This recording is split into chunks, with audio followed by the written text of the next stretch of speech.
Another journalist. You can look at the byline if you want to see their involvement. But and there's a lot of history here too. But what they had found was, of course, the Bush White House had constructed a warrantless wiretapping program, if you remember the warrantless wiretapping scandal, that was affecting everyone in the United States. Well, the Bush White House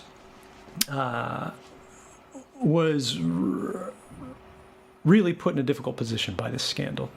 They would have lost the election over this scandal because the New York Times actually had this story in October 2004, which was the election year. They were ready to go with it, but at the specific request of the White House, talking to the publisher of the New York Times, Sulzberger, and Bill Keller, then the executive editor of the New York Times, the New York Times said, "We won't run the story."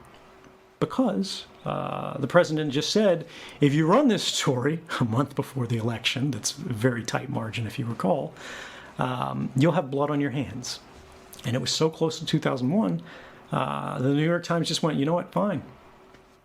Americans don't need to know that the Constitution is being violated. They don't need to know that the Fourth Amendment doesn't mean what they think it means. If the government says it's all right and it's a secret and you shouldn't know about it, that's fine. Now, December 2005, why did that change? Why did the New York Times suddenly run this story? Well, it's because James Risen, the reporter who found this story, had written a book. And he was about to publish this book. And the New York Times was about to be in a very uncomfortable position of having to explain why they didn't run this story and how they got scooped by their own journalist.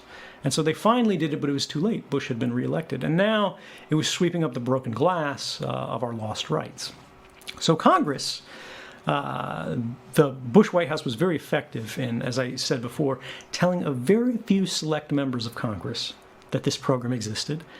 And they told them this program existed in ways that they wouldn't object to, but made them culpable for hiding the existence from the program, the existence of the program from the American people. And this is why someone like Nancy Pelosi, who you wouldn't exactly think would be buddy-buddy with George Bush, was completely okay in defending this kind of program, in fact. And, you know, later she said, oh, well, she had objections to the program that she wrote in a letter to the White House, but she never showed us the letter. She went, oh, well, that was classified, right? And this is not to bag on her individually.